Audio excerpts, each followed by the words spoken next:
The hot springs had always whispered. Long before stone walls rose above them, before direwolf banners claimed the hill, they sang beneath the earth. Deep, hollow murmurs carried through fissures where scalding water met granite, still slick from the world's birth. In the earliest days, the first men believed the voices were that of the land itself, calling them to stay. Yet, older tales, preserved only in half-burned ruins and the maddened verses of Mashiatan standing stones, spoke of something else. An unhatched clutch left by winged giants fleeing the breaking of Valyria, driven north by winds of ash and grief, until they found unlikely refuge in a land of snow. No one living in Winterfell remembered that story. But the water never forgot, and neither did the eggs lost at its root. Eddard Stark stood alone in the crypts, the air thick with steam that coiled like pale ghosts among the statues. He had come to speak to his sister's memory, as he often did when the night pressed too hard. Yet tonight the warmth felt different, unsettled, as though the pools had drawn a deeper breath. Droplets gleamed on Lyanna's stone cheek. He touched the rough granite, tracing scars left by carving tools long gone, and for a moment it seemed the whole tunnel exhaled. A hush settled where even mice dared not scurry, and Ned's skin prickled beneath his leathers. Somewhere below, water roared in a hidden chamber. He listened, certain he heard a crack, not the brittle strike of freezing ice, but the brittle snap of something hard giving way under pressure. Above ground, dawn crawled across Winterfell's courtyards with reluctant fingers of gray light. Jon Snow rose early, as was his habit, to steal a few quiet moments before the keep stirred. Ghost padded behind him, white fur gathering mist, red eyes reflecting torches sputtering along the walls. Jon liked the hush before training, when he could imagine himself more than the clanless boy his lord father loved, but his lady mother barely tolerated. He drifted toward the godswood, passing vents where steam bled from the stones. This morning one vent pulsed like a heartbeat, heavy puffs that fogged the path. Jon placed a palm over it and jerked back. The heat had grown fierce, too fierce for Midgautumn. He knelt, pressing an ear close, and in the rushing hiss beneath he thought he heard a chime, soft yet metallic, as though something fragile wobbled against rock. Across the yard, Bran Stark chased a dancing scarlet leaf, its edges rimmed with frost crystals, despite the warm currents rising all around. The leaf dipped toward a drain carved into the flagstones. Bran followed, crouched, and caught a draft so hot it singed the tiny hairs on his arm. He yelped, stumbling back into Robb. His older brother steadied him and stared down the grate. Steam so dense billowed that it carried flecks of shimmering dust, red gold, silver. Robb brushed a hand through the cloud. The glitter clung to his glove like fine sand before melting into clear droplets. Maester Luwin should see that, Robb muttered, uneasy despite himself. Winterfell's springs were temperate, never scalding. Something had changed. That evening Catelyn Stark instructed the servants to lay fresh rushes in the great hall. The old reed smelled of brine and sulfur, as though dragged from a bog. She pushed open a shutter to let stale air escape, and felt a burst of heat slap her cheeks. Outside, the courtyard swirled with mist thick enough to hide the kennels. Far in the gloom came a low, tremulous roar, not quite animal, not quite wind. It set her teeth on edge. Within his turret library, Maester Luwin pored over his records. A chill usually clung to the tower even in summer. Yet sweat pooled at his collar. He wiped it away and frowned at his quills. Ink pots bubbled, tiny heat-borne blisters forming atop the black pools. Candle flames bent sideways though the windows were shut. He turned to his oldest texts, brittle scrolls inherited from Maester Ways generations ago, and sought mention of strange warming. There it was, half a line in smudged Valyrian. Where fire sleeps long, dreamers of ice may rise. He had dismissed it as metaphor. Now the words crawled beneath his skin. Night fell, and with it came the quake. It started as a gentle shiver, tankards rattling, dogs lifting muzzles. Then the earth convulsed. Hearth fires belched sparks 10 feet high. Stone groaned. The Godswood pond erupted in boiling bubbles, sending fish thrashing onto the bank. In the crypts, Ned braced against Lyanna's statue as dust cascaded from the vaulted ceiling. He heard the crack again, louder now. followed by a muffled chorus, like eggs knocking against one another inside a basket. In total darkness below the main crypt, a vault long walled off from memory split open. No lamp had ever burned there, yet a ruddy glow blossomed, the color of blood seen through lantern glass. 6 small shapes uncurled atop the rubble. Membranes slick with amniotic steam glistened along wings no larger than crow feathers. Scales the hue of banked embers shimmered beside scales the color of new-fallen snow. Each creature opened its eyes, one iris glowing molten gold, the other crystalline blue, then hissed in unison, a thin piercing note that threaded through cracks, vents, wells, grates, until it surfaced like a scream drowned in water. Ghost heard first. The direwolf froze in the yard, head canted. His hackles rose, but not in fear. Rather in recognition, as if he greeted kin. He turned and loped toward the broken drain. Bran had examined earlier. Jon sprinted after him, sword half drawn, though he knew steel meant nothing against the unknown. The grate burst upward. Scalding vapor whooshed, and a creature leapt into the air, flapping translucent wings that dripped steam. It was scarcely larger than a hawk, yet its roar boomed across rooftops. Another followed. This one blue-white, vaporizing droplets that fell like icy rain. Ghost skidded to a stop, tail tucked yet curious. Jon raised his sword but dared not strike. Awe rooted him. He watched flames swirl round one hatchling's maw, the fire somehow containing a core of frost. Orange lips embraced a heart of pale sapphire. The paradox mesmerized him. Torches flared brighter the moment those dragons screamed. Fires all across Winterfell leapt, as though answering a call. Workshop coals flamed white-hot. Smithy anvils glowed cherry red. Stable straw burst into brief flames that snuffed out as though drenched by invisible water. Horses reared. Hounds howled. Robb rallied guards even while half mourning the magic of the sight before him. "Spears up, but don't harm them," he barked, unsure why kindness mattered. The words felt ancient, bred into stark bone since the dawn. Eddard surfaced from the crypts coated in dust. He saw the beasts circling low, each pass longer as their newborn wings gained confidence. A memory not his own stirred. An old dream of a wolf crowned in living fire hovering over Winterfell's battlements. Shadow and blaze intertwined. His heart thundered. He sheathed ice with steady hands. "Hold!" he commanded his men, voice cutting through chaos like the toll of a great bronze bell. "Until we understand what the old gods have sent us. Hold!" The dragons wheeled above the yard, stretching scales in the lamplight. One red dawn-gold creature perched upon the broken gatehouse arch, folding wings with the awkward grace of a child. A blue-white sibling landed upon the rim of the empty well, talons scraping stone that hissed and steamed beneath its weight. The two chirped at each other, a harmony of crackling embers and tinkling icicles. In that song was no menace, only hunger and discovery. Bran, fearless with wonder, stepped forward. A hush descended, thick as the winter that would someday fall. He raised a trembling hand. The ruddy gold hatchling cocked its head, studying him with molten eyes. It spread its wings, revealing filaments like veins filled with sunlight. Then, almost delicately, it hopped down.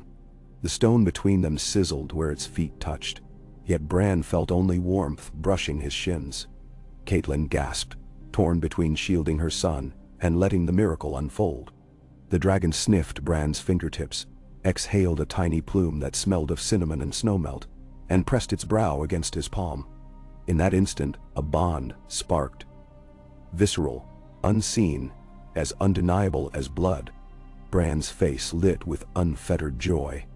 Maester Luwin arrived panting, quill still tucked behind his ear. He stared.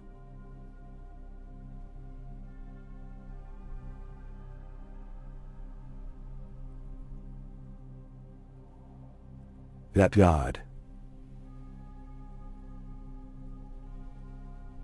At life that defied every maester's rational tome.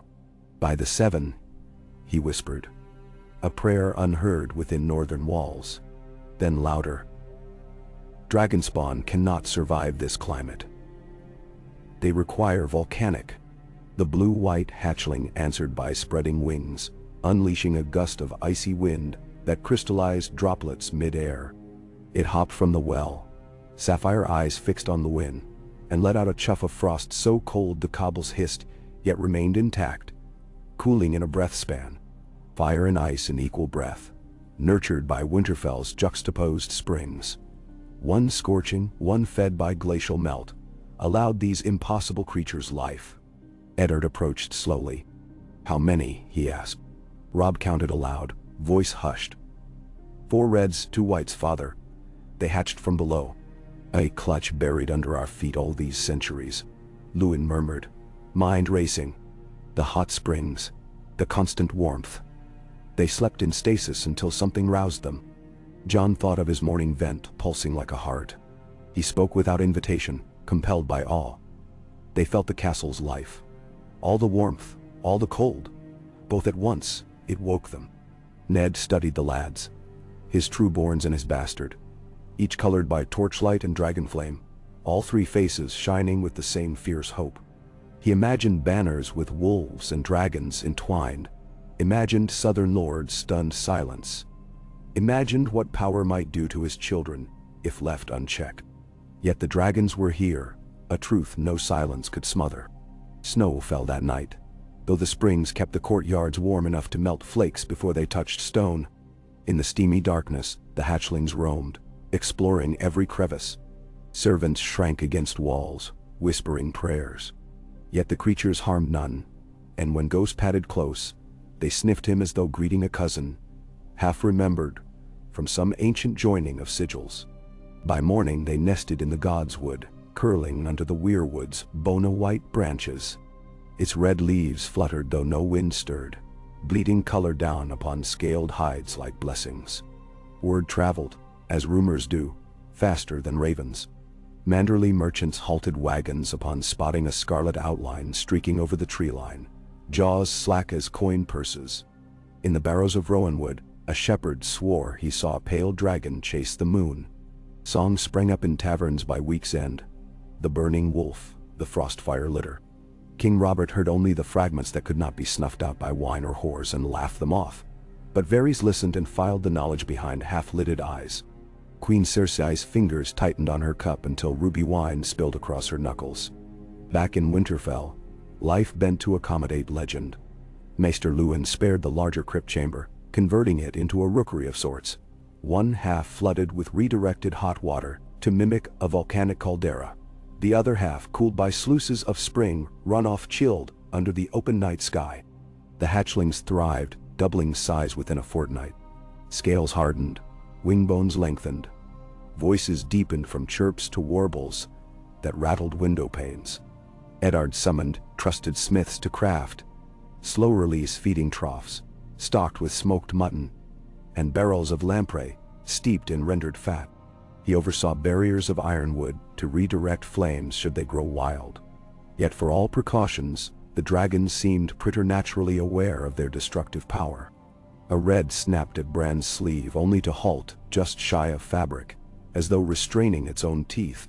A white circled Sansa once, bathing her in dry snowflakes that kissed her braids and melted, leaving the faint scent of juniper. Jon spent every free moment beside them, learning the pitch of each call. His bastard birth faded whenever a scarlet muzzle nudged his shoulder.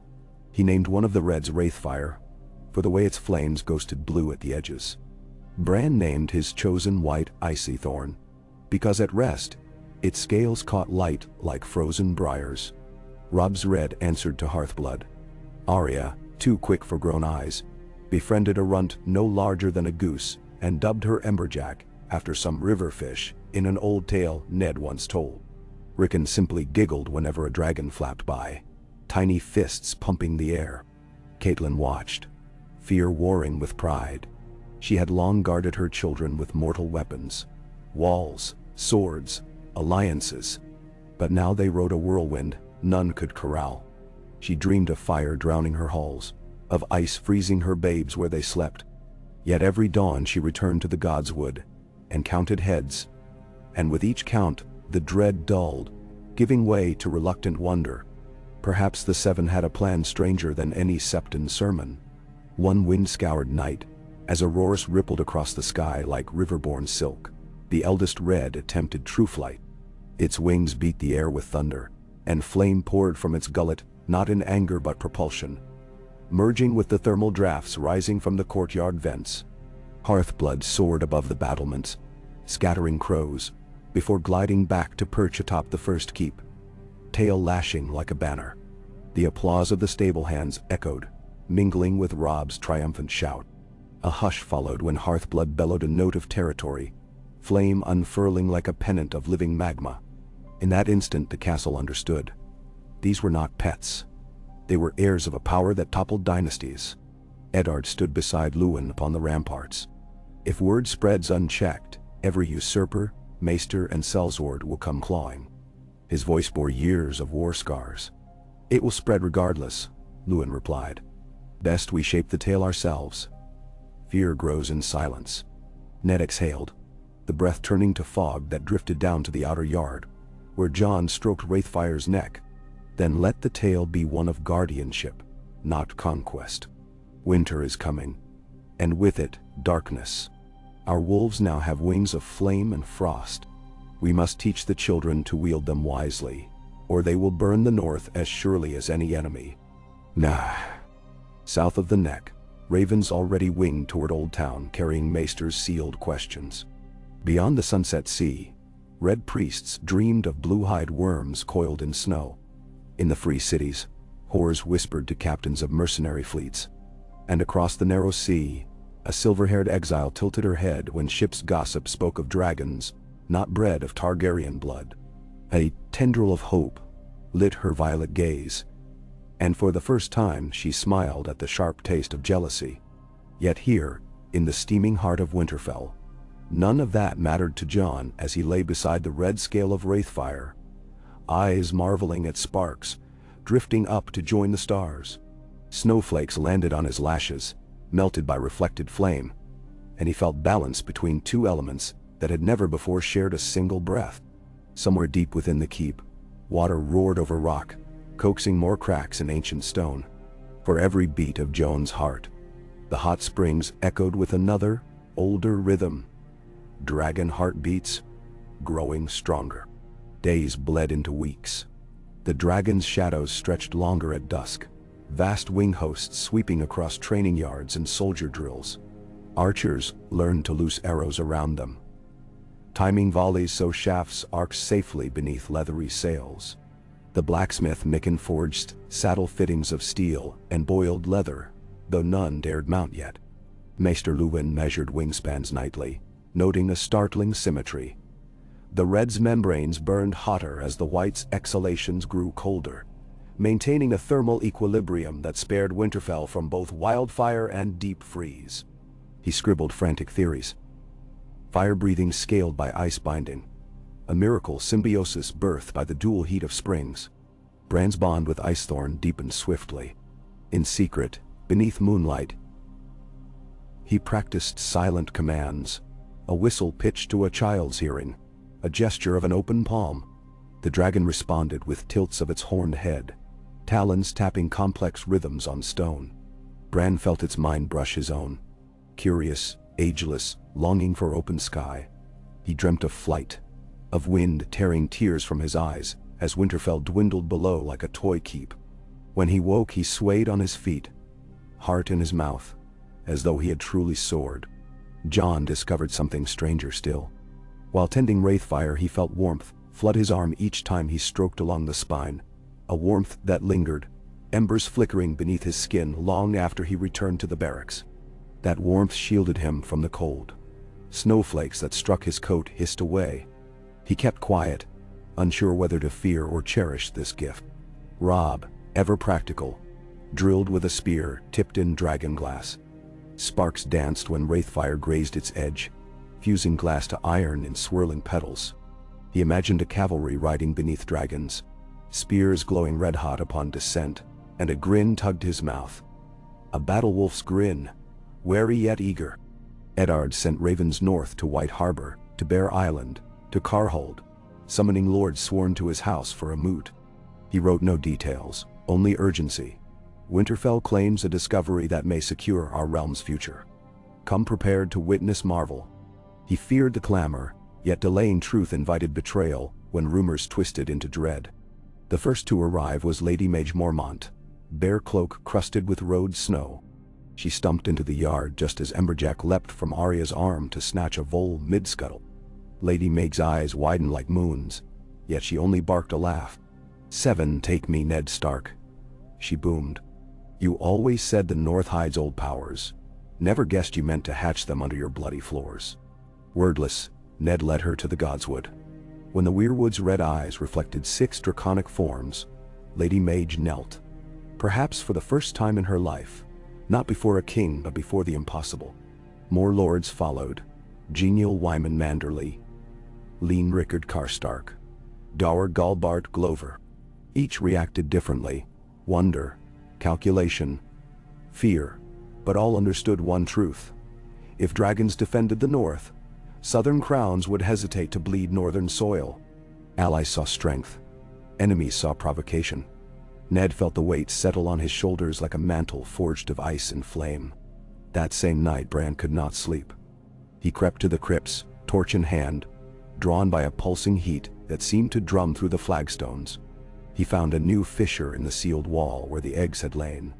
The gap breathed steam. Bran pressed an ear close and heard a slow, thunderous rhythm, distinct from the springs. Larger, deeper, a heartbeat like a submerged bell. He backed away, breath hitching. Icethorn, who followed silently, growled low. In his chamber, Maester Luwin's quill snapped mid-sentence. Far below, something immense shifted its weight. Morning broke silvered by frost. Snow lay thick atop ramparts despite rising plumes of steam. The dragons basked upon the battlements, wing-tips glowing. Eddard ascended to break his fast and found Jon already there, hair blowing, eyes fixed east. The bastard spoke without turning. "They dream of the sky beyond these walls, father. Dreams larger than any we can keep caged."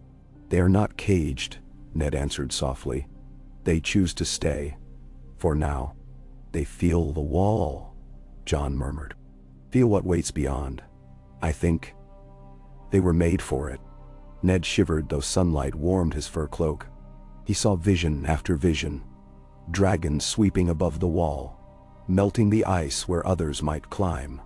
Dragons spearing whites with flame so hot it burned blue and white alike. Dragons shielding the realms of men while dire wolves howled below. Purpose as old as prophecy. Yet even as he watched, Hearthblood spread his wings and beat upward in sudden fervor. Icethorn followed, then Wraithfire and the rest. 6 shapes rose through threads of cloud. Guards shouted warnings though arrows remained sheathed. The dragons climbed until specks, then vanished into blinding sunlight. They did not return by dusk. Arya sulked by the well. Bran sat beneath the weirwood, listening to leaves rustle with uneasy breath. Jon paced ramparts until his boots wore grooves. When stars pricked the sky, a roar echoed faintly from the north. Torches flared as watchers spun. Across the dark sweep of forest, a glowing ribbon approached, bright as a falling comet, trailing sparks that hissed into snow. Another ribbon followed, blue fire swirling around white vapor. Then sparks multiplied until 6 comets carved arcs overhead. The dragon's dove, tails glowing, drawing constellations never seen before. They circled once above Winterfell, thunder rolling behind them, then landed as softly as feathers. Atop Hearthblood's shoulders clung Jon Snow, lips split in exhilarated grin. Ice crystals rimed his lashes, but steam swirled from his cloak, drying frost before it numbed him. On Icethorn's neck perched Bran, eyes shining with unshed tears. Arya clutched Emberjack's ridged back, cheeks flushed. Robb and Sansa ran forward. Catelyn pressed a hand to her mouth, half in terror, half in amazement. Ned met Jon's gaze. The boy dismounted, boots striking stone, stance steady as a grown knight's. "They invited us," he whispered, voice raw with wonder. "They showed us the high air, the rivers of light above clouds. They wanted us to see what they see." Bah! Behind Jon, wraithfire rumbled, flame leaking like gold thread from nostrils. The dragon lowered his head, nudging Ned's shoulder. The gentlest of touches delivered by a forge-hot skull. Ned Stark, Lord of Winterfell, did what no lord had done since the Doom. He rested a bare hand upon living dragonhide, and felt not searing pain but a steady warmth, like standing by the hearth of his childhood. He looked skyward, where more stars awoke, and understood that Winterfell's hot springs had birthed more than legend. They had forged covenant. South, in Dragonstone's crumbling halls, a displaced princess stirred at similar dreams. East, in Ashai's shadowed docks, red priests cast bones that hissed fire and snow. And far north, past the wall's buried mysteries, ancient eyes of ice opened, sensing wing beats that challenged their chilled dominion. But for this night, in the steaming heart of the north, 6 young dragons curled around stark children beneath the godswood's bleeding boughs. Fire crackled against frost. Frost cooled fire. And somewhere amid the intertwined breaths of worm and wolf, fate turned a page no maester had yet written. The hot springs whispered on, their song evolving, no longer lonely, no longer forgotten, but joined by the slow, contented murmurs of dragons dreaming beneath Winterfell, dreaming of skies yet unclaimed and wars yet unwaged, dreaming of a future where ice and fire were not foes but 2 halves of a single beating heart. Aye. The weeks that followed settled into an uneasy rhythm, each day slipping like a bead on a taut wire. Fragile, shining, always one tremor from shattering. Dragons and humans learned one another's habits the way dancers learn steps. Slow, halting, then with sudden, instinctive confidence. Jon woke before dawn, when Winterfell still slept under a hush of frost, and slipped to the godswood where wraithfire dozed between root buttresses. The dragon's breath exhaled curling ribbons that hovered, half steam, half embers, refusing to choose a single shape.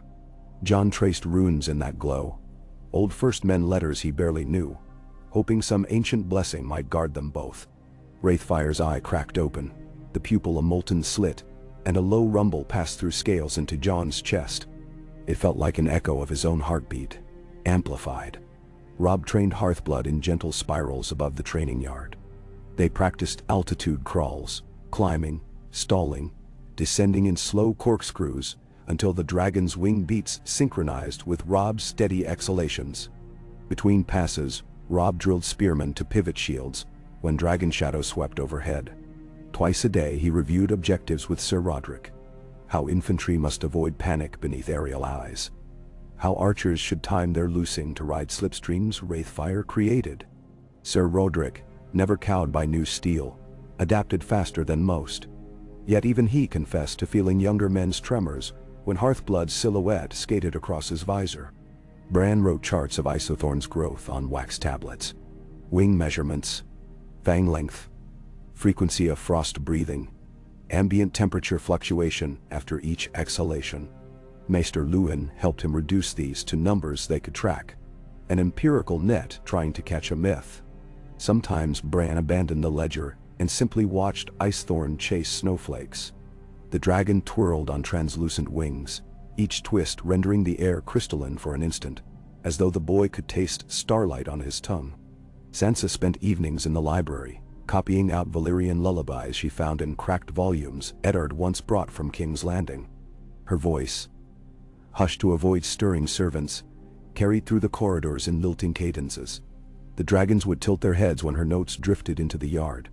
Emberjack scampered up a parapet and warbled in harmony, a duet of girl and hatchling threading through corridors of smoke. Caitlin turned her worries to logistics. Dragons ate relentlessly. Whole sheep vanished in a gulp. Barrels of smoked fish stored for winter's lean months dwindled twice as fast. She negotiated with Manderley merchants to send riverboats north, packed with salted cod, herring, and barrels of rendered whale fat from distant Skagos. The books strained, yet they managed. Barely. And she prayed the larders would last until first freeze. She also ordered dragons bedding from layers of slag sand and broken marble chips scavenged from disused quarries. The mixture tempered Hearthblood's heat and insulated icethorns chill. Rumor fecund and unstoppable, unfurled across Westeros like ivy on old stone. Minstrels along the King's Road sang verses of wolfwings and frosthearts. Some small folk laughed, calling it the fanciful spawn of dragon tales told too close to winter bonfires. Others shivered and crossed themselves at every hearth. Within a moon's turn nobody could claim ignorance. In King's Landing, Robert Baratheon belched wine across the small council table. "Ned's lost his good sense," he roared, yet an edge of unease carved the jest. "He's rearing monsters to spit on my crown." Little finger-laced fingers atop the gleaming wood, smiling as though savoring expensive secrets. "If monsters they are, your grace, they hatch beneath the direwolf banner. Perhaps you might invite your old friend to demonstrate his new pets on the tourney grounds. An act of loyalty, of course." Meh. Cersei's green eyes glinted like shards of bottle glass. Or perhaps a pretext to seize them. Dragons serve kings, not lords. History says so. Varys cooed. History also says dragons choose riders at their own whim, my queen. He tipped his head in sympathy. We should tread carefully. Wolves bite if cornered. Add wings and flame, and the bite becomes unpredictable. Robert drained his cup, but the taste turned bitter despite Arbor Red. Deep down he recalled the smell of dragonfire in the throne room, the day he lifted his hammer from Rhaegar's shattered breastplate. He had slain a prince. Could he slay a child's mount? The question shadowed him into sleepless nights. In Old Town, archmaesters convened behind vaulted copper doors. Scrolls unrolled across tables, cluttered with glass candlesticks bubbling with colored oils. They argued temperature thresholds that might allow eggs to quicken within non-volcanic strata. Debated whether Valyrian blood was necessary for imprinting, traded theories of genetic drift across millennia. But fear, not scholarship, sharpened their quills. Archmaester Valen drafted a raven to the faith's high septon, urging doctrinal clarification on the moral fitness of northern lordlings possessing wyverns. Another demanded the crown send an armed contingent to secure these assets for the realm. No consensus emerged. Ravens rose anyway, wings black against the sun. In Pentos, Illyrio Mopatis whispered to his sellsword guests, "The north breeds its own conflagration." He chuckled between bites of honeyed quail. "See how the playing field levels of its own accord." He dispatched agents westward, bearing casks of Dornish wine laced with suggestion, coin enough to turn tongues. The dragons, oblivious to politics, grew. Their bodies stretched into muscular arcs. Spines hardened into ridges capped by quartz brightness. When the white scales exhaled, frost would encrust courtyard ivy in perfect preserved form, each vein sparkling. When the reds breathed fire, melted rills ran through slate gutters, steaming like ephemeral rivers. One still night ghost began to howl. He paced outside the kennel archway, hackles knife-sharp. The wolves of Winterfell echoed his call, until the courtyard pulsed with layered chords. Canine voices, draconic trills, steam hissing from vents. Eddard came, sword-strapped though he wore only linen shirt. The night smelled peculiar, wet moss and distant pine, but overlaid with a medicinal sharpness, like iron rasped on ice. Footsteps rang on battlements, the night sentries, then a runner's voice. "Lord Stark, riders on the King's Road, torches 2 miles out." Ned's stomach dropped. No rider traveled by torch that late unless in haste or secrecy. He ordered horns blown. Men scrambled into armor while the dragons stirred, wings unfurling with leathery sighs. Little Emberjack perched on Arya's shoulder atop a crate, eyes narrow slits of molten amber. The riders arrived under the portcullis, swathed in black harriers, black cloaks, black horses lathered with sweat, black mail that drank torchlight. Yet no lion sigils gleamed. Their breastplates bore a crowned stag. Royal messengers. Their leader, a grim man with an old arrow scar down one cheek, produced a rolled parchment sealed in crimson wax. To Eddard's relief it bore Robert's broken stag imprint, not the hand's lacquered rose. He slid it carefully. The letter began with bombast. "Old friend, brother in arms, beloved warden of the north, On and on until Ned's patience rubbed thin. But the crux lay in 3 lines. I must see these wonders with my own eyes. The realm whispers nonsense and pisses itself with worry. Only my presence can silence them. Expect my entourage in 2 moons. Prepare lodging and demonstration. We drink, we laugh, we remember better days. And then perhaps I'll leave with peace in my heart and songs about legless dragons chasing their tails. No true threat written, yet each flourish rang with possessive intent. Ned folded the parchment, fingers stiff. Robert came not alone. Never alone. The Queen? The hounds of the court? The weight of the crown followed. Dragons reared by children could ignite the fracturing realm before winter's first hard freeze. Catelyn paced when Ned told her. Should we refuse? Feign ill weather? Anything? He would push regardless, Ned said. Better Robert see dragons in controlled peace than hear Lannister retellings colored with fear.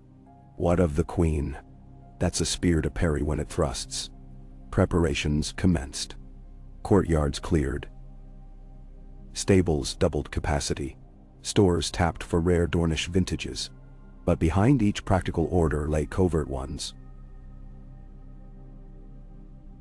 Smuggle select Carhold spearmen loyal to Stark blood onto guard rotations. Hide half the dragon's true capabilities. Bran's charts vanished into a locked chest under Ned's bed. The children trained at dawn now, not midday, away from servants' gossiping eyes. The dragons sensed tension.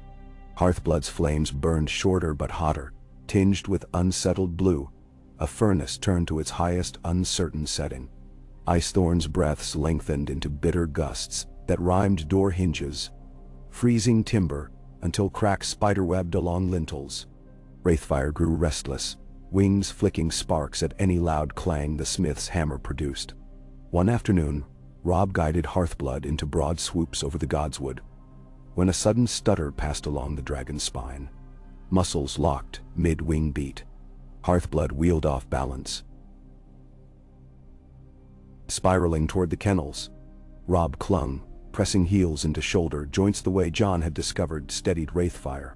Hearthblood righted, but tail blades caught the hay roof of a storage barn. Sparks bloomed.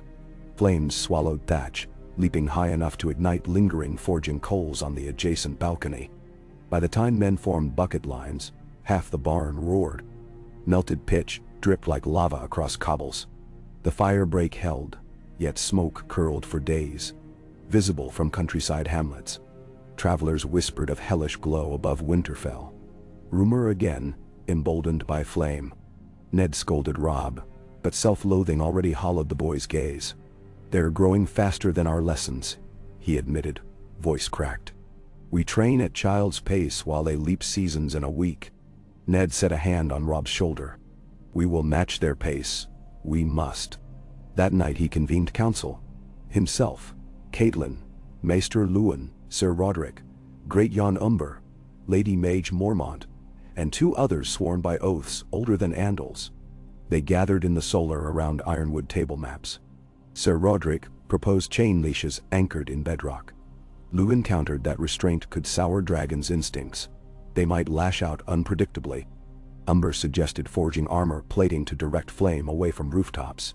Maege Mormont barked praise. Stick 'em in bear grease, they'll slide through any siege. Before swigging ale, Catelyn remained silent until talk circled itself. Children, she said. Eyes turned. We can discuss harnesses and leash spikes, but the dragons mirror the children who ride them. If we steal the children's minds, the beasts will follow. The room fell still. Ned nodded slowly. Then let us hammer minds like swords. We teach them discipline the way Maester at Arms trains recruits, daily, rigorous, purpose first, glory last. They drafted a regimen. 3 hours pre-dawn meditation in the godswood. The children seated cross-legged while hot springs vapor warmed ankles, reciting stark words, old and new. Bran and Sansa read passages of the wisdom of Maester Torrhen, every dusk to dragons curled about them. Jon and Robb learned silent throat songs from an ancient Skagosi crewman Wyman, Manderly brought, all low warbles dragons favored. Arya proved hardest, restless as river water. She resisted meditations, preferring to slip off to practice needlework with her slender sword. Ned compromised. Emberjack would hover above while Arya fenced shadows, flame flicking off the blade's edge, teaching both human and dragon to trust speed instead of raw power. As discipline grew, accidents lessened. Flames guttered precisely where intended. Frost breaths rhymed only target dummies. Servants resumed chores without ducking each time a wing beat stirred dust. Then, on a crisp morning when dawn light painted ramparts rose pink, ravens croaked arrival. Far off, beyond Wintertown's wooden palisade, dust plumes signaled host on the King's Road. Robert had come sooner. 1 moon. Not 2, spurred, perhaps, by whispered fears he could no longer dismiss. Winterfell's gates opened at twilight to receive a glittering snake of courtiers snorting through banners. Stag-crowned, lion rampant, flowers of Tyrell envoys, coin scales of Braavosi escorts. Gilded armor glimmered like embers in dragonlight. The air rang with clatter of hooves and shouted commands, but a hush swept when the first white shape drifted overhead. Icethorn soared once, contrail of shimmering frost washing over nights. Their helms crusted in white sparkle, quickly melting into rivulets down cheekplates. Mouths gaped. Robert dismounted before the great hall, belly straining his leather doublet despite weeks on the road. Ned knelt in greeting, but Robert yanked him into crushing hug. 7 hells, Ned. If I'd known you were building a menagerie, I'd have come sooner. The king's gaze darted skyward, pupils reflecting Wraithfire's descending ember streak. By the gods, they're no bigger than cattle yet. He barked a laugh that failed to mask awe. Cersei arrived in a litter tiled with golden lions. She emerged cool, assessing. Hearthblood banked above, flames trailing a fiery halo across dusk. A flicker, not quite fear, yet unsettled recognition, passed her face before the mask resettled glass smooth. She extended gloved hand to Eddard. He bowed warily. Feasts followed. Tables groaned with boar, venison, winter vegetables steeped in butter. Musicians played. Robert drank deep, panned deeper still, then demanded demonstration the next day. Ned reluctantly agreed. He insisted on small scale, citing the dragon's youth. Robert scoffed yet conceded. They gathered in the field beyond Wintertown. Guests boxed behind hastily erected palisades. The smell of trampled rye mixed with kettle fires, horses, and anxious sweat. Jon led Wraithfire, Bran atop Icethorn, Robb astride Hearthblood. Arya perched behind the palisade with Emberjack on her shoulder, wild grin splitting her cheeks. Sansa stood poised, hands clasped, humming subtle chords that drifted on breeze. Cersei watched from a dais, Joffrey at her side. The prince, 15 and malicious, sneered. Peasant tricks. I'll have 1 slain for sport by my next name day.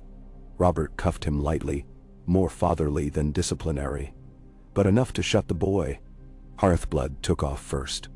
Robb guided him in figure eights across the sky, each loop followed by a tight spiral that drew applause. Icethorn launched straight up until blue scales vanished into cloud, then dove, frost streaming behind like comet's tail, leveling barely 10 yards above the field to rhyme a line of standing shields. Steel flowered icy blooms. Jon waited, heart pounding.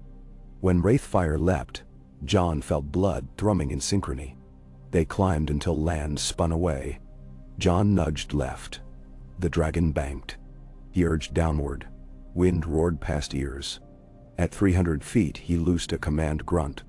Wraithfire inhaled. Flames jetted. Blazing cone channeled downward at a moss-sodden boulder, arranged as target. Impact glassed rock to obsidian. Gasps erupted. Then disaster flirted at edges. Among the southern entourage stood Ser Boros Blount of the Kingsguard. Known for small cruelties, he fingered a crossbow hidden beneath cloak. Bored of theatrics, he aimed at Icethorn as it swooped low, wanting to test scale with iron. Bran sensed nothing. Robb's cry drowned under cheers. The quarrel flew. Ghost barked. A single sharp yelp. Somehow Wraithfire twisted mid-breath, aborting flame, and snapped wings toward Bran. Icethorn veered. The bolt ricocheted along blue scales, skittered away.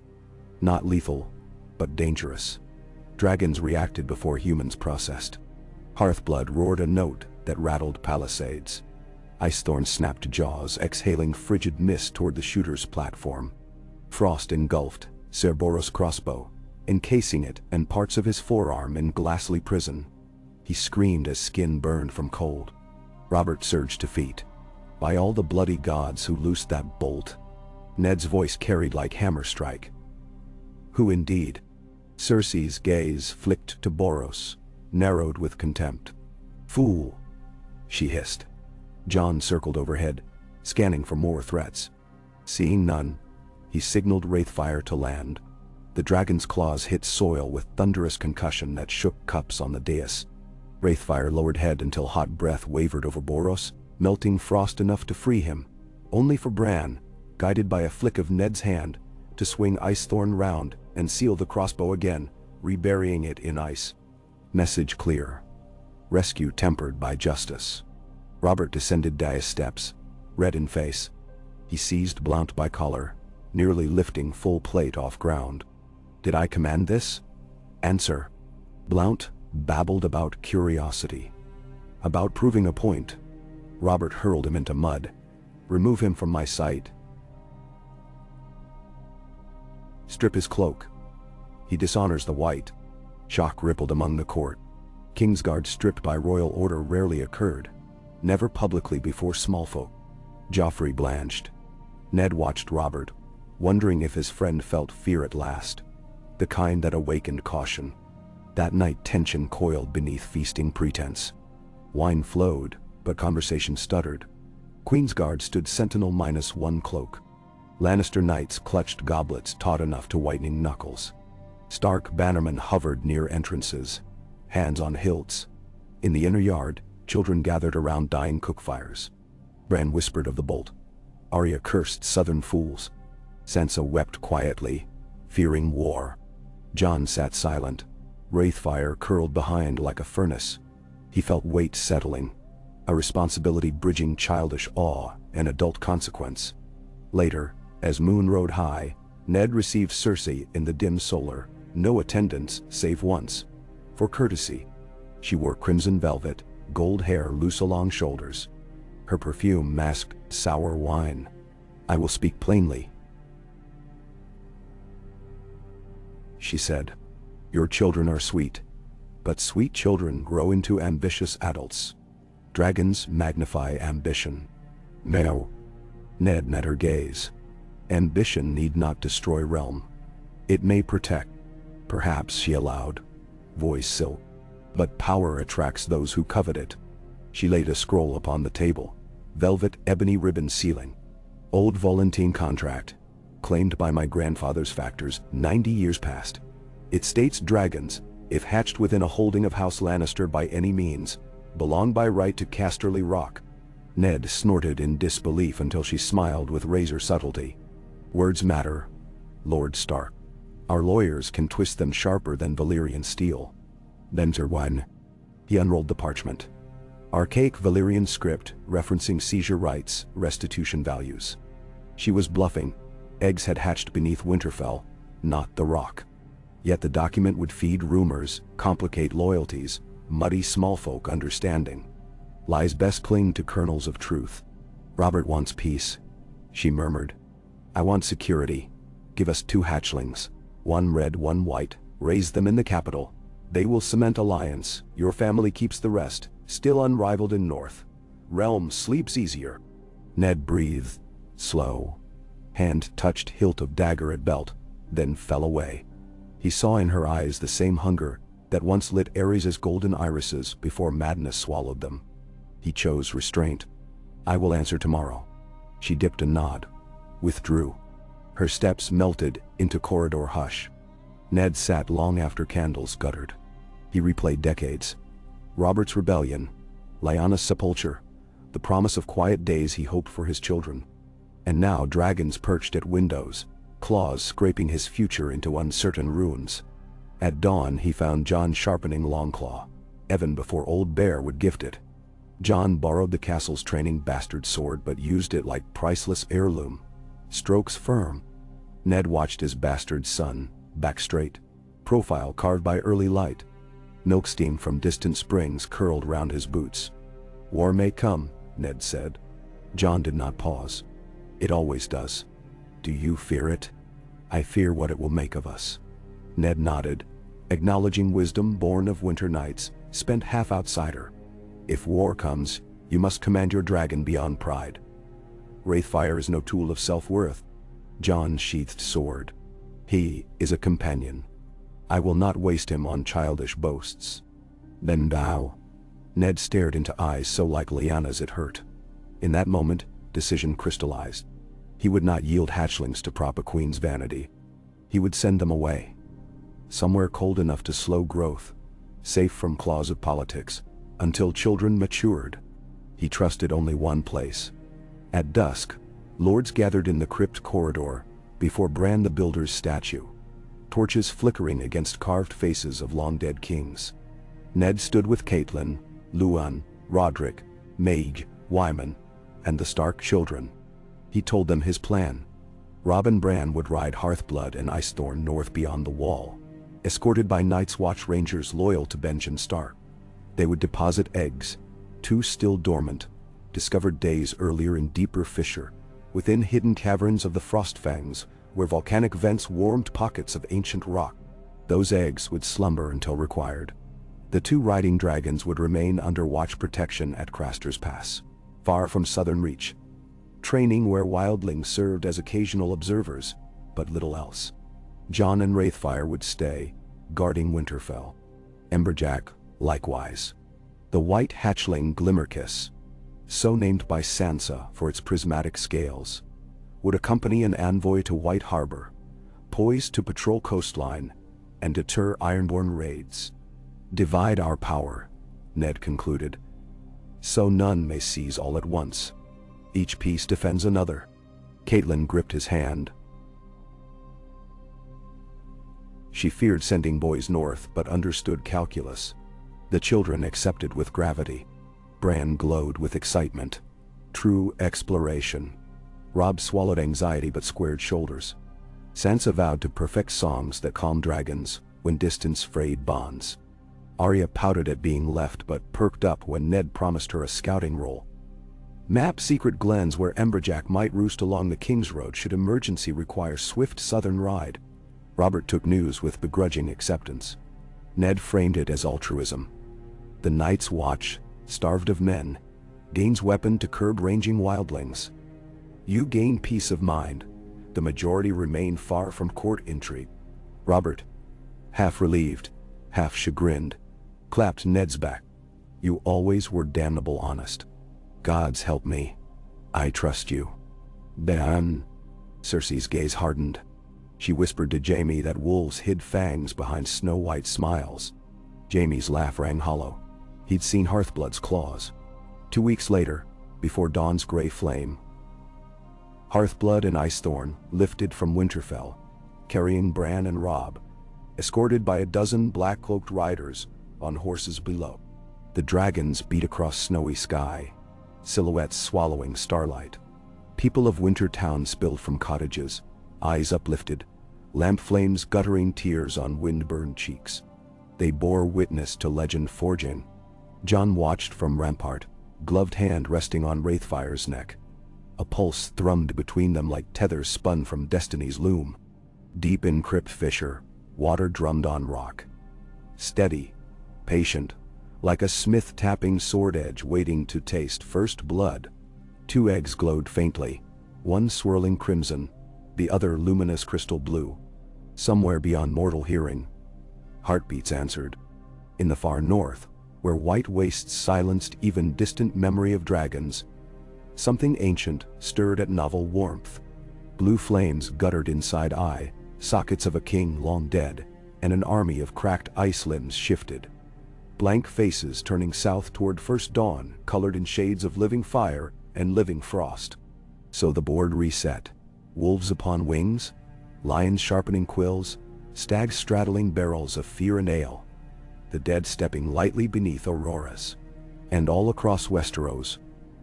Hearts quickened against an oncoming season foretold in quiet vows. Winter is coming, but this winter burns. The springs under Winterfell whispered, louder now, like massive lungs drawing air before song. Steam rising from their depths carried two notes intertwined, one of searing flame, one of biting cold. They spiraled upward through stone and root, through window slits and arrow loops, winding past every ear unwilling to listen until they reached sky and scattered into dawn clouds. There, in the high winds, the notes braided into a single rising chord that echoed over forests and seas alike, herald of an age where ice did not smother fire, nor fire melt ice, but where both fused into strength found only when opposites touched. And the chord kept climbing. Up it floated, beyond sight, until even dragons craned necks as though hearing a higher call. From that height, perhaps the gods themselves might shake slumber, peer down upon a kingdom where once again winged shadows brushed horizon lines. Yet now their silhouettes bore the shape of snarling wolves blazing with frost-lit flame. A.K. Branches heavy with rime cracked under passing hoofbeats, scattering tiny shards that glittered in faint aurora glow. The procession wound north, through tumbled foothills where granite fangs jutted like half-buried direwolf teeth. Tall pines whispered overhead, and beneath their boughs, black-cloaked riders advanced in a loose chevron. Benjen stark at point, 8 seasoned rangers flanking, and the two creatures every tail south of the neck now feared more than red mountains or kraken seas. Hearthblood and Icethorn flapped low so as not to drift beyond sight of the column. Frost-laced drafts skirled off Icethorn's wings, dusting hoods. Sparks dribbled from Hearthblood's jaws, dwindling to embers before they struck snow. Robb rode astride the red, reins looped through a harness Mikken had threaded from softened direwolf hide. Bran lay prone along Icethorn's neck, fingers knotted in leather thongs sewn between spinal ridges. He sometimes closed his eyes, feeling heartbeat in scales against ribs, like pressing ear to a drum whose cadence he knew before birth. Nights up here smelled of pitch smoke, pine resin, and the remote metallic tang of ice fields no fire ever kissed. Benjen kept scouts far ahead, but often angled his mare under the dragon's shadow, calling brief advice, glide over ravines to spare horse legs, wing wide of rocky tors where crosswinds cut. Each suggestion Robb absorbed, then tested, altering Hearthblood's path with nudge of boot or shift of weight. The dragon responded, trust coalescing. On the 6th dusk they saw the wall. Moonlight washed its crest and glassy face, making the colossal ice appear weightless, a vertical river frozen mid-cascade. The children went silent. Even dragons quieted, as though sensing a power older than their eggs. Hearthblood hovered, beating wings stalled. Icethorn circled once, dropping a snowfall of crystals that drifted like feathers over the rangers' torches. Castle Black crouched below. Timber palisades, towers squatting like lantern-lit stumps, smoke curling from smithy. Watchmen ran along parapets pointing skyward, mixture of awe and alarm. When Benjen hailed them in gravel baritone, gate chains rattled up. Inside the yard, torches whipped in dragons' downdrafts. Sparks spiraling. Old Bear Jor Mormont emerged wrapped in a patched bearskin, vast as a ship's sail. He planted feet as dragons landed, fists braced on belt. A moment later, he tipped his head, thick white brows lifted. Not quite a bow, yet respect. Benjen, you've brought me 2 new recruits that need more than black wool, he growled. And 2 dragons that need more than southern courtiers, Benjen answered, swinging down. He clasped the Lord Commander's arm, then turned to Bran and Robb, who slid from saddles. Boys, this is your host. Mormont's stare lingered on slender Bran. You're younger than the last Stark I saw ride in, he said. But your mount's bigger. He barked a laugh that bounced off ice walls. In the mess that night, steaming pottage sloshed in tin bowls beside hardened oat bread. Robb ate politely. Bran devoured like a squire after tilt.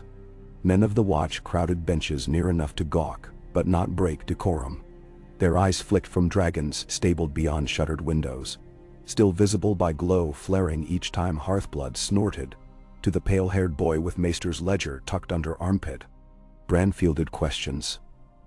How cold? How fast? Could Frostflame kill a white? He answered carefully, recalling Ned's caution, but the eagerness in the Black brothers' faces warmed him more than pottage. Later, while Bran transcribed Icethorn's wing measurements by the smithy forge glow, Jon's first raven arrived, feathered body bearing rolled sliver of parchment sealed only with Stark's stamp, wolf's head pressed in plain gray wax. Bran unfolded, heart banging at familiar scrawl. Sister Moon and Hunter's Star keep watch. Wraithfire and I circle every dawn. Mother stands firm as the weirwood. Remember the way we used to race down Broken Tower stairs? Beat the wind again. Jon. Bran grinned until cheeks ached. He fetched a quill and replied in cramped script. Wind was never quick enough anyway. Icethorn says, the frost paths above the clouds show rivers under the skin of sky. We will follow one and map it for you. Betty. He tied the note under Raven's claw and sent it south. Heart buoyant. Far below that same sky, in Winterfell's Godswood, Jon lay upon the warm flags at the spring's bubbling edge, head pillowed on folded cloak. Wraithfire slept coiled around him, one wing half-tented to shelter from drizzle. Steam plumed from cracked earth, ghostly columns weaving through red weirwood leaves. Across the pool, Arya sparred with invisible foes, needle flashing. Emberjack flicked tail beside her, mimicking lunges with tiny bursts of sparks that hissed as rain kissed them. Jon had spent day patrolling northern fells. Just the dragon and him, testing watch patterns in case Goldcloaks or Sellswords dared infiltration. He saw only elk, and the flight of cranes carving verses against clouds. Still, each silent mile reminded him Cersei's ambition was not a thing of rumor, but steel-edged intent. He closed eyes. Wraithfire's lungs expanded beneath ribs.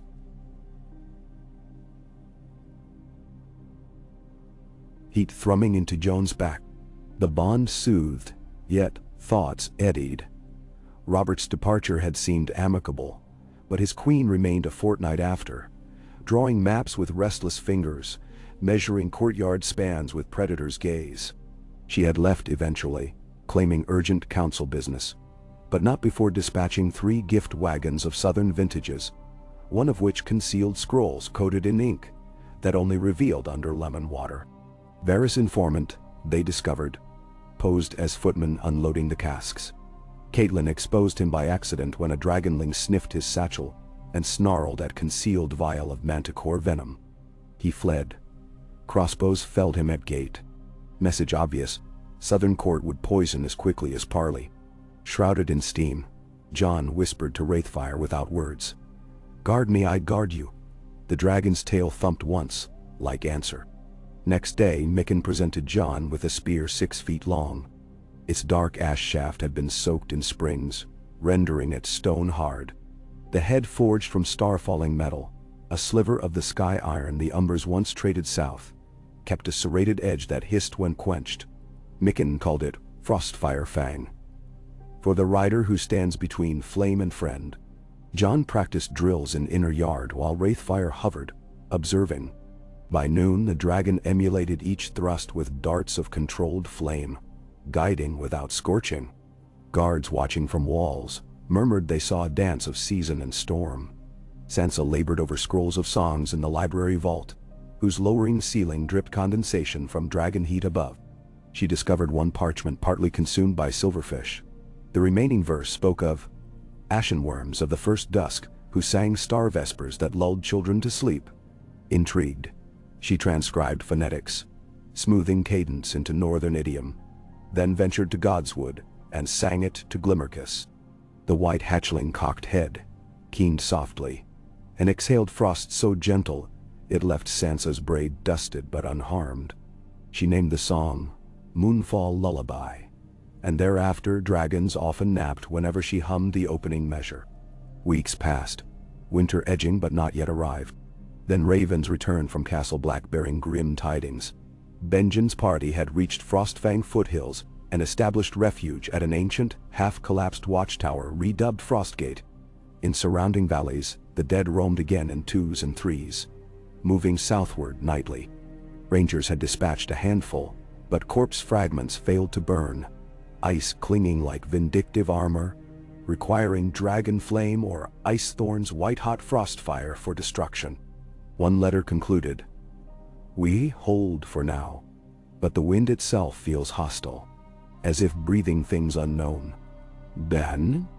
Ned convened war council in Solar. Wyman Manderley's girth overflowed chair. Mage Mormont leaned on table, knuckles scarred. Galbart Glover, Richard Karstark, and Helman Tallheart formed half-arc Gutta. John attended as heir in Rob's absence. Maester Lewin reported. Ravens speak of white shadows glimpsed near Queen's Crown ruins. Fishermen swear the shivering sea's tides bring shards of walking frost. Connected or not, signs mount. "Signs mount," Ned said. "If others stir, our dragons must fill roll of wildfire. Yet we cannot reveal all to southern eyes. They would twist it into cause for seizure." "Ben?" Karstark suggested massing troops at the last hearth. Mage argued mobility. "Spread skirmish bands along tree lines. Strike swift, retreat." Wyman Manderley offered ships to sail Eastwatch's coast with ballista rigs. John listened, picturing Hearthblood and Icethorn strafing pale legions, imagining Wraithfire's firelight reflecting off blades of gathered northern hosts. The image flickered between hope and dread. When council ended, Ned bade John linger. Wind rattled shutters, candles guttered. "Your brothers stand on a knife's ridge," Ned said. "If they falter, others may pour through the Frostfang gaps like river through split dam." He placed a folded cloth on desk. Inside, wax-sealed document marked with direwolf crest. "If Castle Black sends plea, this names you High Marshal of Winter Sky. Authority to summon every bannerman north of Trident under Dragon's Fire. Keep it sealed until need." John felt weight heavier than steel. "Father, am I ready?" "You learned walls from instructors and wild country from hunts," Ned answered. "But readiness matters less than will. Will to keep hearths lit. That you have." He gripped Yon's forearm, firm. Southward the Queen plotted. In a curtained alcove of Maegor's Holdfast, she hosted two hush-voiced conspirators. Qyburn, dismissed maester with hands smelling always of clove and pitch, and Sir Meryn Trant, sworn though easily steered. On a linen-draped cart lay a crossbow large enough to punch through ship timber. Limbs carved of Dornish ironwood, bowstring braided from sinew of giants raised near Sunspear, if rumors held.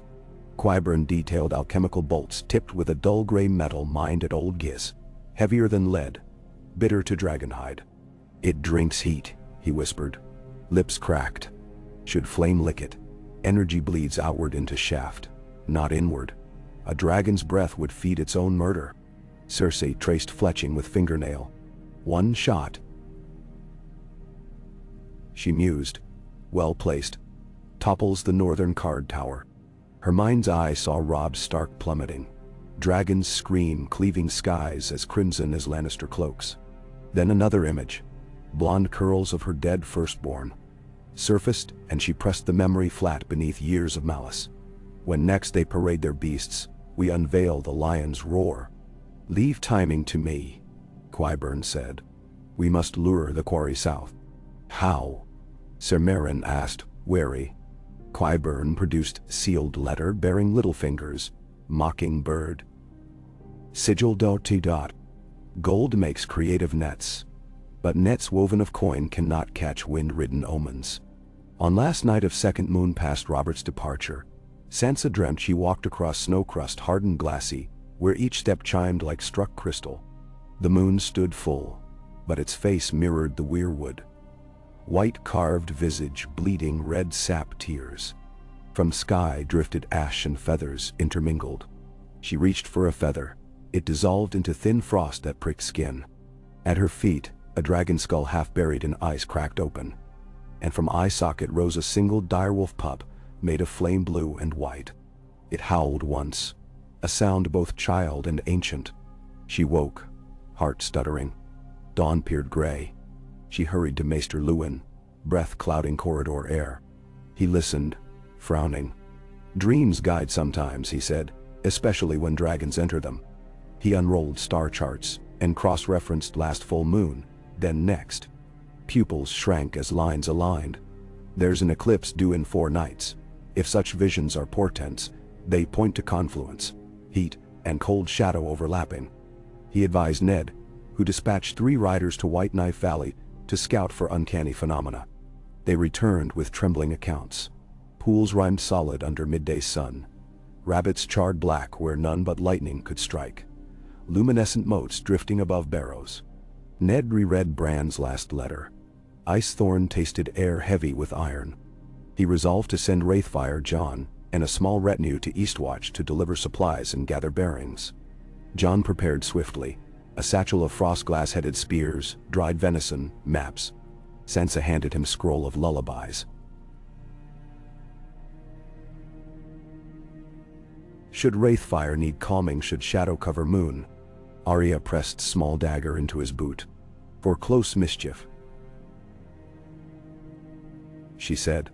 At midnight, 2 days before eclipse, John and Wraithfire ascended from Winterfell. Glimmerkiss and Emberjack circling farewell. Snowchase wind drove them east, stinging cheeks. Below, torches of his escort flickered as tiny lights creeping along King's Road. Yet high above, sky opened, vast, cold, studded with stars sharp as flint. Wraithfire's wings thrummed steady. Each downward stroke propelled them toward a horizon laced white-silver. Castle Black, meanwhile, endured siege of silence. Bran stood atop King's Tower roof under pale starlight, peering north through Bronn's far-eye device. Night bled across wastes, but shapes moved. Pale, spindly forms drifting like harvest chaff. They gathered at tree-line a league out, clustering then dispersing. Footprints glowed faintly where they passed. Frost flaring then fading. Robb joined, pulling cloak. Reports trickle in from Shadow Tower. Dead villages beyond Milkwater. He exhaled bleakness. Old Snowbeard found an infant frozen upright, eyes black. Bran swallowed. "We must test deeper reconnaissance." He patted Icethorn's neck where Dragon perched along parapet. "We fly at dawn. Chart their patterns. Stay high." Robb nodded, but concerns bit deeper. Dragonglass supply low. Rangers thin.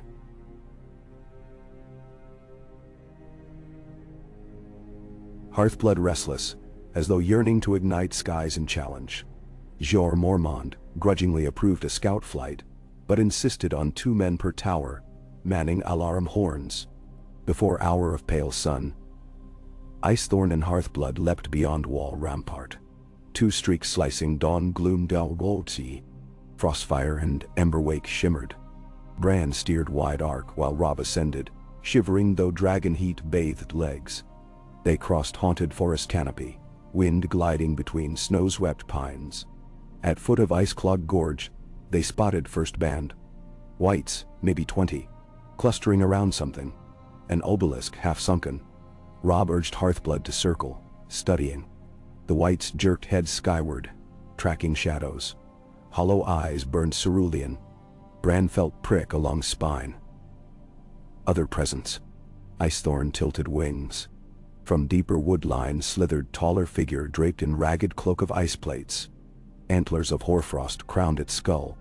It raised arm. The very air rippled with chill. Whites lurched, forming arrow. Bran signaled retreat. Yet the being pointed. Blue-white beam shot skyward. Not physical, but path along which cold rushed. Air cracked with sonic shatter. Icethorn pitched. Scales glazed instantly, flight stalling. Bran pressed forward, urging warmth. Dragon roared, exhaled burst of searing frost fire that warped beam. Hearthblood swooped, bathing Icethorn in heat shield. The beam dissipated. But the entity simply watched. Head canting. Not frustration, rather calculating gaze. Bran glimpsed its features. Skin like lichen-coated marble, eyes void of iris. It lifted second arm. From surrounding drifts rose shards. spears of glacial glass launching aloft. Robb rolled Hearthblood sideways, 3 shards clipped trailing membrane, slicing ragged tears. Dragons shrieked in pain but regained lift. Flames scorched incoming shards, turning them into hissing rain. Bran found calm within fear. He spread arms. Isethorn felt command, banked, steep dive. Frostfire spat like sun-white lance, striking ground in line across whites. Bodies exploded into snow grit. The tall figure stepped sideways with inhuman lightness, beam of ice reforming. Bran broke off.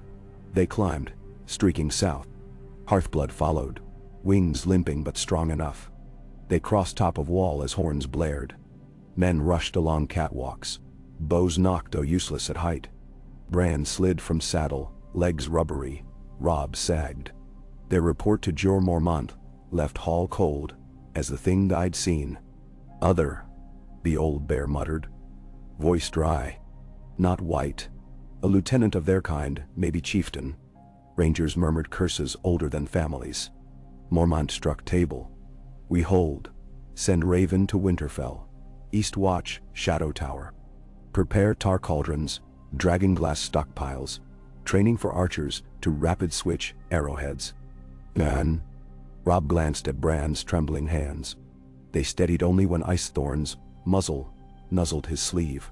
At Eastwatch, Jon landed amid whipped gusts, Wraithfire's claws throwing up snow cyclones.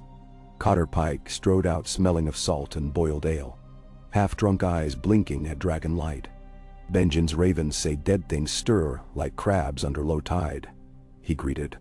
We've seen ships drifting empty, canvas shredded by cold wind, no man could stand. He beckoned Jon inside Wood Longhall, where knot of black brothers huddled around tallow map, dotted with charcoal marks. Jon spread fresh charts, overlaying positions. Bran transmitted. Cold dread tightened throats. That evening under slate sky they tested Wraithfire's flame against corpse, found washed ashore. Frost bloated but not yet risen. Dragon's breath incinerated it to cinders with flash of ochre and blue. Some watchers cheered. Yet beyond tide line, in fog drift, outlines hovered like silent galleys. Shapes vanished when torches pointed. A horn braid, single note repeating. Lookouts on Icebreaker Tower spotted northern aurora, flaring unnatural purple. Pike spat. We've stepped into song none of us can dance to. Jon penned urgent raven. Others leading whites. Frostbeam weapon injures dragons. Need combined strike. Send Hearthblood if able. Castle Black prepare north wall conflagration lines. Snow blurred ink, but he sealed wax. 2 nights later, as moon curved into hungry crescent post-eclipse, an event shook winter, more than any gale. Hearthblood and Icethorn arrived, battered at Eastwatch. Robb's face ragged by sleeplessness, Bran pale but resolute. They reported entity's beam, Terran wing now sutured by Black Brother's coarse thread. Jon embraced them like lost halves. They convened in Eastwatch's watchtower library, scarce bigger than Holdfast's storeroom. Glow of coal brazier cast shadows over shelves, stuffed with moldy ledgers. Bran unfurled parchment of creatures' formation he'd scribbled. He pointed.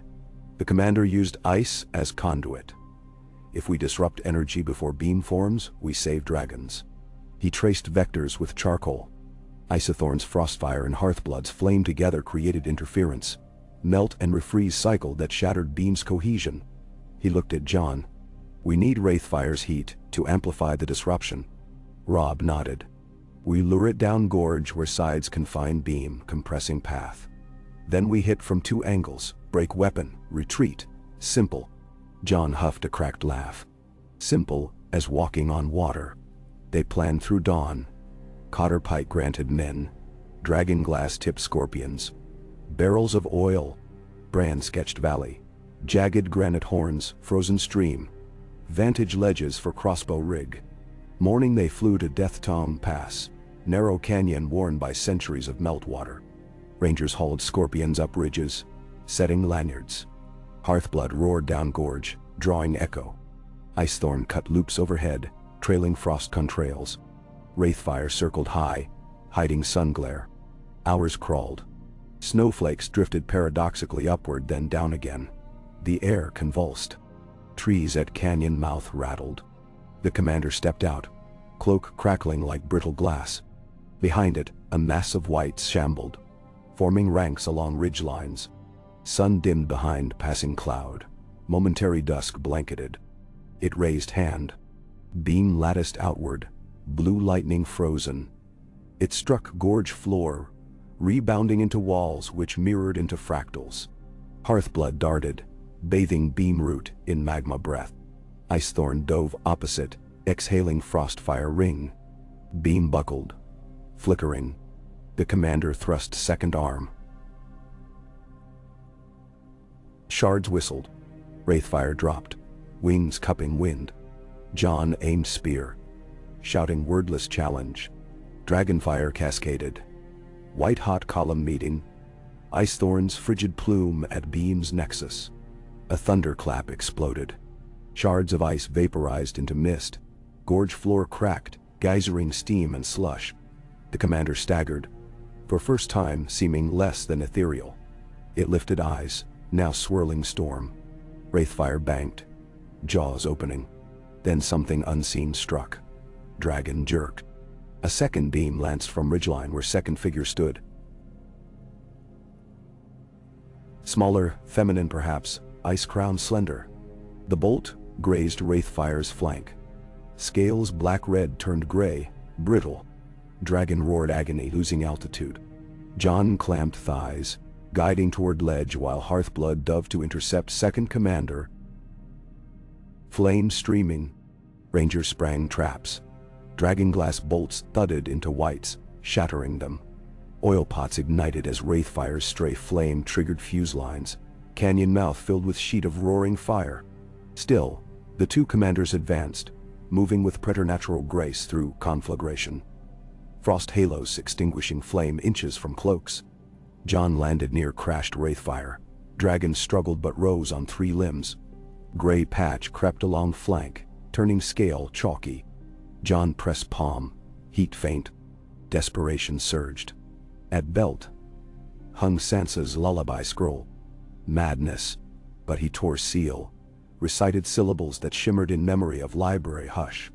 His voice wavered then found pitch. He sang the strange tongue. Wraithfire's eyes focused, black pupils widening. Heat flared under Jon's hand. Grayscale browned, sloughed, replaced by new red glint. Dragon rumbled a chord in harmony with song, then whipped head outward, launching gout of fire so bright Jon saw white through eyelids. The first commander caught in flame hesitated. Cloak edges burned. Sparks, tracing spiderweb cracks across icy armor. For heartbeat, it appeared vulnerable. Hearthblood seized moment, slamming bodily into entity, wings beating like smith's hammers. Impact hurled both into gorge wall. Ice crown shattered into shards. A sound not of pain but of alien surprise echoed. Second commander raised arms to summon fresh beam, yet Icethorn's frostfire met it head-on. Collision birthed a cyclone of steam and crystals, obscuring sight. Bran guided Dragon upward through whiteout and signaled retreat. Trap lines had spent. Rangers blew horns thrice. Crossbowmen loosed cover fire. Hearthblood disengaged. Flame jets scorching cliff before ascending. Robb leaning low. Jon mounted Wraithfire. Dragon's flank strong again though scorched patch smoldered. They banked skyward, trailing pyres. Below, whites recoiled from burning oil, flailing. Figures of ice emerged from steam, both intact yet partly melted. They stared skyward, but beams did not form. Energy lines flickered, fractured by gorge's heated turbulence. Victory undefined yet real, they bought breathing room. They soared south over wall by midnight, talons rasping frost off parapet as they landed. Jon slid aching limbs onto walkway where Maester Aemon waited with lantern.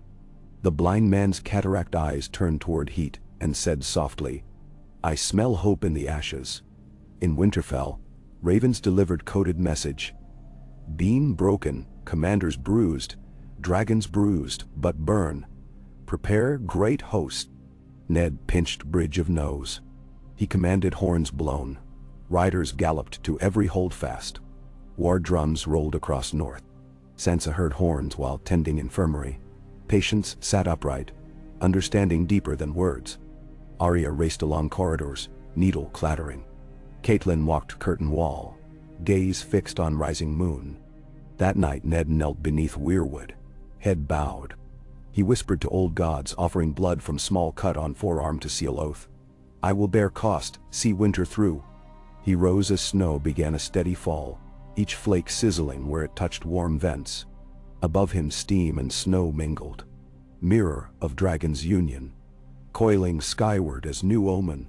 Far beyond, on Dragonstone's wind-swept courtyard, Daenerys Targaryen, sea salt silver hair streaming, stared west. She too had dreamt of wolves with wings of flame and ice. Drogon, Viserion, Rhaegal rustled restless, scenting change. She whispered, not the last of our kind then. Her smile was not envy but challenge. Across narrow sea, Illyrio sipped wine and plotted trade of scales for crowns. In King's Landing, Qyburn tested anti-fire bolts on a chained wyvern hatchling smuggled from summer isles. Its mournful screeches echoing black cells. But none of them knew of newborn cracks spidering the wall's foundations where Commander's beam had struck before failing. Frost crept along those fractures, filling with liquid night. In those fissures eyes opened. Hundreds, then thousands, pale blue pinpricks like inverted constellations. A soundless chorus began, a hum that made ravens drop dead mid-sky. It seeped through stone, across wastes, down rivers, curling under hearthstones of unsuspecting villages. In Frostgate Tower, Bran jolted awake. Icethorn's body coiled protectively, quivering. The boy clutched blanket, feeling vibration through floor.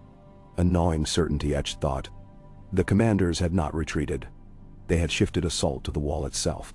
He opened inkpot, wrote fevered lines. They dig cold into wall's heart. We need the fire of all our dragons here. He tied scroll to raven, sent into still dark. It vanished into drifting flakes. Far south in Winterfell's rookery, Maester Luwin roused to clacking beaks. When he decoded message, candlelight trembled. He ran to Ned. Heart thumping. Ned read, closed eyes, and spoke one word. All. That dawn horns across north screamed. At last hearth, deepwood moat, white harbor, men marshaled. Snow-spattered banners rose. Mermen, bears, krakens, flayed men, sunburst fists. They marched, not for king or glory, but for the wall. And for dragons that carried flame forged under wolves' keep. Jon stood atop Eastwatch's battered parapet, robe snapping. Behind him Robb, Bran. Rangers readied. Wraithfire, Hearthblood. Icethorn perched along Icelip. In mouth of gorge, commanders gathered ranks anew, night swirling as living storm. Between them and men stood only width of white desert, and the fragile line where ice met fire. Jon unsheathed Frostfire fang. It glinted dawn red. He raised it skyward. Drums boomed along battlements. Sansa's lullaby, carried by raven's echo, drifted on wind. Soft, fragile, stronger than fear. Dragons launched as one, wings beating thunder into sky. Below, army of the dead surged, feet crushing ancient snow. At that hour, a new chapter of Westeros began. Written not by quills in scholar cells, but by flame carving runes across winter clouds and frost etching reply over burning banners. A chapter where Starks no longer guarded north alone, but soared upon fire and ice steeds, challenging a night older than kingdoms. And somewhere deep beneath Winterfell, the springs whispered louder still, their song forging more eggs in unseen crutches, chorusing promise that when one tale ends, another takes to wing.